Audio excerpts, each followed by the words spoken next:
ಅವರು ಕೊಟ್ಟಂತ ಬಳುವಳಿ. ಬರ್ತೀನಿ ಸರ್. ಈಗ ನೋಡಿ, ಬಿಜೆಪಿ ಹೇಳಿರೋ ಪ್ರಕಾರ ಭಾರತ ಪಾಕಿಸ್ತಾನ ಯುದ್ಧವನ್ನು ಮೋದಿ ನಿಲ್ಲಿಸಿದ್ರು ಅಂದ್ರೆ ಅವ್ರ ಪ್ರಕಾರ ಈಗ ಉಕ್ರೇನು ರಷ್ಯಾ ಯುದ್ಧ ನಿಲ್ಲಿಸುವಂಥ ಪ್ರಯತ್ನವನ್ನು ಮೋದಿ ಮಾಡ್ತಾ ಇದ್ದಾರೆ.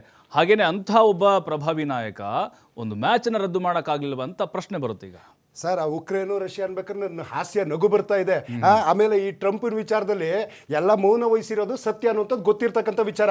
ಸರ್, ಒಂದಂತೂ ಸತ್ಯ, ಇವಾಗ ಅನೇಕ ವಿಚಾರ ಇದ್ಯಾರು ಜಿಂದಾಬಾದ್ ಅನ್ನೋರ್ನ ಒದ್ದೊಳಗೆ ಹಾಕಿದೀವಿ ಸರ್. ಕಲ್ಲೊಳಗೆ ಒದ್ದೊಳಗೆ ಹಾಕಿದೀವಿ, ಜೈಲಿಗೆ ಹೋಗಿದ್ದಾರೆ.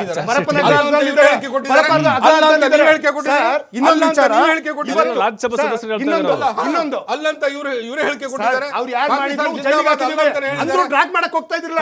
ಇವತ್ತು ಪಾಕಿಸ್ತಾನ ಜೊತೆ ಕ್ರಿಕೆಟ್ ಆಡಿಸ್ತಿರೋರು ಕಾಂಗ್ರೆಸ್ಸಿಗರಲ್ಲ, ನಿಮ್ಮ ಅಮಿತ್ ಶಾ ಮಗ, ನಿಮ್ಮ ಅಮಿತ್ ಶಾ ಮಗ.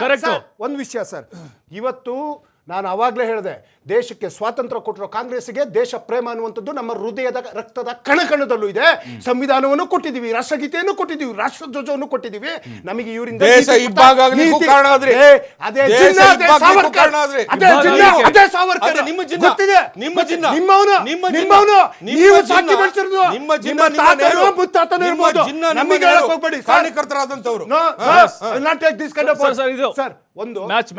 ಒಂದು ಇವತ್ತು ಏನು ಸತ್ತ ಸಮಾಧಿಯ ಹೆಣಗಳ ಕ್ರೀಡಾಂಗಣದಲ್ಲಿ ಆ ಶತ್ರು ಪಾಪಿ ದೇಶದವರ ಜೊತೆ ಭಾರತ ಆಡ್ತಾ ಇರ್ತಕ್ಕಂಥದ್ದು ನಿಜಕ್ಕೂ ನಾವು ಹುತಾತ್ಮರಾದ ಮಡಿದಂತಹ ಅವರಿಗೆ ನಾವು ಮಾಡ್ತಾ ಇರ್ತಕ್ಕಂಥ ದ್ರೋಹ ಅಂತ ಒಂದನ್ನೇ ಹೇಳ್ತಾ. ಆಟಗಾರರಿಗೆ ಅವಮಾನ ಮಾಡ್ತಿದ್ದೀರಾ ಇಲ್ಲಿ sir? I respect Indian cricket team. ನನ್ನ ಭಾರತದ ಹೆಮ್ಮೆಯ ಕ್ರಿಕೆಟ್ ತಂಡ ಆ ಒಂದು ಕಚ್ಚಡ ದೇಶದವ್ರ ಜೊತೆ ಆಡ್ತಾ ಇದೆಯಲ್ಲ, ಅದಕ್ಕೆ ಕಾರಣೀಭೂತ ICC ಅಧ್ಯಕ್ಷ ಅಮಿತ್ ಶಾ ಮಗ. ಇದೇ ಭಾವನೆಯನ್ನ ಸದಾ ಇಟ್ಕೊಂಡಿದ್ರೆ ಒಳ್ಳೆಯದಾಗಿತ್ತು. ಜೈ ಶಾ. ಅದೇ ವಿಚಾರಕ್ಕೆ ಬರ್ತೀನಿ.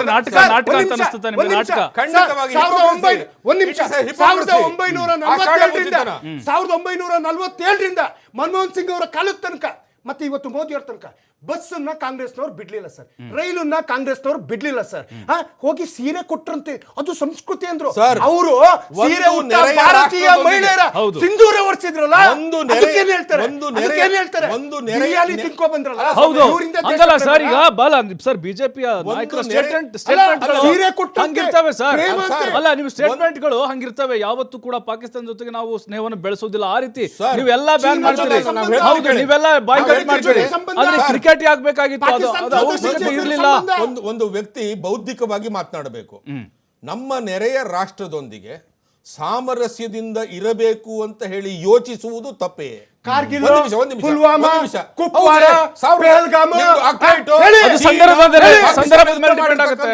ಯಾರಾದ್ರೂ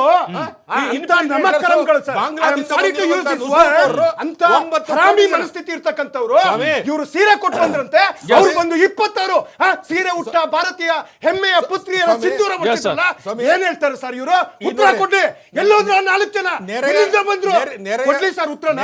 ನೆರೆಯ ರಾಷ್ಟ್ರದೊಂದಿಗೆ ಸಾಮರಸ್ಯದಿಂದ ಬದುಕಬೇಕು ಅನ್ನುವಂತ ಪ್ರಯತ್ನ ಮಾಡೋದು ಸಹಿತ ತಪ್ಪೆ. ಪಹಲ್ಗಾಮ್ ದಾಳಿಯಲ್ಲಿ ಬಲಿಯಾದವರ ಕುಟುಂಬದವರಿಗೆ ಅವಮಾನ ಮಾಡ್ತಾ ಇದ್ದೀರಿ, ಗಾಯದ ಮೇಲೆ ಬರೆ ಎಳಿತಾ ಇದ್ದೀರಿ.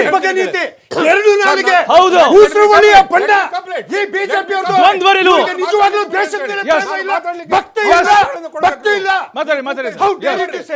ಯಾವಾಗ ಅವರು ಸಾಮರಸ್ಯದಿಂದ ಬದುಕಲಿಕ್ಕೆ ತಯಾರಿಲ್ಲ ಅಂತ ಹೇಳಿದ್ರು, ಆವಾಗ ಉಗ್ರ ಕ್ರಮವನ್ನೇ ನಾವು ಕೈಗೊಂಡಿದ್ವಿ. ಜೊತೆಗೆ ದೇಶ ಸೈನಿಕರಿಗೆ ಕ್ರಿಕೆಟ್ ಮುಖ್ಯ ಈಗ. ಚೀನಾ ಜೊತೆಗೆ ಅಲ್ಲ, ದೇಶಕ್ಕಿಂತ ಕ್ರಿಕೆಟ್ ಮುಖ್ಯ ನಿಮಗೆ. ಹಿಂದೂ ಚೀನಿ ಬಾಯಿ ಅಂತ ಹೇಳಿ ನೀವು ಹೊಡೆಸಿಕೊಂಡ್ರು ಬಂದಿರಲ್ಲ. ನರೇಂದ್ರ ಮೋದಿ ಅರುಣಾಚಲ್ ಪ್ರದೇಶ ಇವರು ಮೋದಿ ಅವರು ಬಂದ ಮೇಲೆ ಭಾರತ ಚೀನಾ ಸಂದರ್ಭದಲ್ಲಿ ಚೀನಾ ನಾಯಕರನ್ನ ಹೋಗಿ ನೀವು ಹೋಗಿ ಭೇಟಿ ಆಗ್ತಿರಲ್ಲ ರಾಹುಲ್ ಗಾಂಧಿ. ಏನ್ರಿ ಇದು? ನಿಮ್ಮ ರಾಹುಲ್ ಗಾಂಧಿ ಅವರಿಗೆ ಈ ದೇಶದ ಬಗ್ಗೆ ಪ್ರೇಮ, ಈ ದೇಶಕ್ಕೆ ಪ್ರಾಣ ತ್ಯಾಗ ಇಂದಿರಾ ಗಾಂಧಿ ಅವರ ಹೆಮ್ಮೆಯ ಮೊಮ್ಮಗ, ಯಾವುದೂ ಇಲ್ಲ. ದೇಶಕ್ಕೆ ಪ್ರಾಣ ತ್ಯಾಗ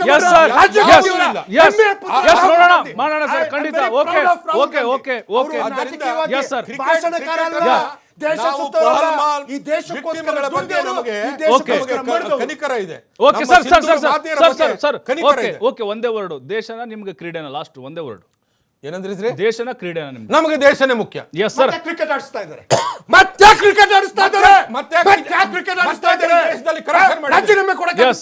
ಮತ್ತೆ ರಾಜೀನಾಮೆ ದೇಶದಲ್ಲಿ corruption ಮಾಡಿದ್ರು. ಸುರೇಶ್ ಕಾಲ್ಮಡಿ ಮತ್ತೆ ಅವರು ಚೀನಾಕ್ಕೆ- ಇದೇ ತರ ಆರೋಪ ಮತ್ತೆ ಮಾಡಿದ್ರು. ಚೀನಾ ಹಾ? contract Yes. ಕೊಟ್ರಿ. Yes sir. ಆಮೇಲೆ Okay. ಅಕ್ರಮ Yes. ಎಲ್ಲ ಕೊಟ್ರಿ. Okay. Okay. Yes sir. Yes sir. Yes sir. ಚೀನಾಕ್ಕೆ Yes. ಭೂಭಾಗ ಬಿಟ್ಕೊಟ್ರಿ. ಓಕೆ ಓಕೆ ಸರ್, ಕಾದು ನೋಡೋಣ ಸರ್ ಏನಾಗುತ್ತೆ ನಿಮ್ಮಿಂದ ಅಂತ. ಕಲಿಬೇಕಂತ Okay, yes sir. ಅಯ್ಯೋ, ಕಲಿಬೇಕಾದ Yes sir. ತುಂಬಾ ಇದೆ. Yes sir. Nagaraj sir thank you Yes, sir. Thank you Darshan sir ನಿಮಗೂ ಕೂಡ. ನೋಡಿ, ಈಗ ಬಹಳಷ್ಟು ಪರ ವಿರೋಧಾಂತರ ಖಂಡಿತವಾಗ್ಲೂ ಆಗ್ತಾ ಇದೆ.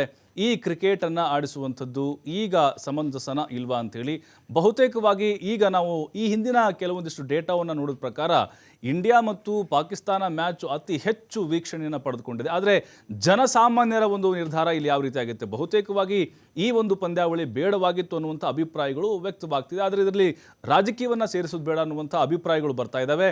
ಆದರೆ ಪಹಲ್ಗಾಮ್ ದಾಳಿಯಲ್ಲಿ ಹುತಾತ್ಮರಾದಂಥವರು, ಅದರ ಜೊತೆಗೆ ಅಲ್ಲಿ ಬಲಿಯಾದಂಥವ್ರ ಕುಟುಂಬಗಳಿಗೆ ಈಗ BCCI ಮಾಡ್ತಿರುವಂಥ ಒಂದು ಅವಮಾನ ಅನ್ನೋದು ಬಹಳ ದೊಡ್ಡ ಮಟ್ಟದ ಆಕ್ರೋಶಕ್ಕೆ ಕಾರಣ ಆಗ್ತಾ ಇದೆ. ಕಾದು ನೋಡ್ಬೇಕೀಗ, ಕ್ಷಣಗಣನೆ ಆರಂಭ ಆಗಿದೆ. ಆಲ್ರೆಡಿ ದುಬೈನಲ್ಲಿ ಮ್ಯಾಚ್ ನಡೀತಾ ಇದೆ. ಬಟ್ ಮುಂದಿನ ದಿನಗಳಲ್ಲಿ ಇದೆಲ್ಲವೂ ಕೂಡ ಯಾವ ಸಂದೇಶವನ್ನು ಕೊಡುತ್ತೆ, ಆದರೆ ದೇಶ ಮೊದಲು ನಮಗೆ, ಅದಾದ ಮೇಲೆ ಕ್ರೀಡೆ ಅನ್ನುವಂಥ ಅಭಿಪ್ರಾಯಗಳು ಎಲ್ಲ ಪಕ್ಷದಲ್ಲೂ ವ್ಯಕ್ತವಾಗ್ತಾ ಇದೆ ಅಂತ ಹೇಳ್ತಾ ಡಿಬೇಟ್ ಮುಗಿಸ್ತಾ ಇದ್ದೀನಿ. ನಮಸ್ಕಾರ.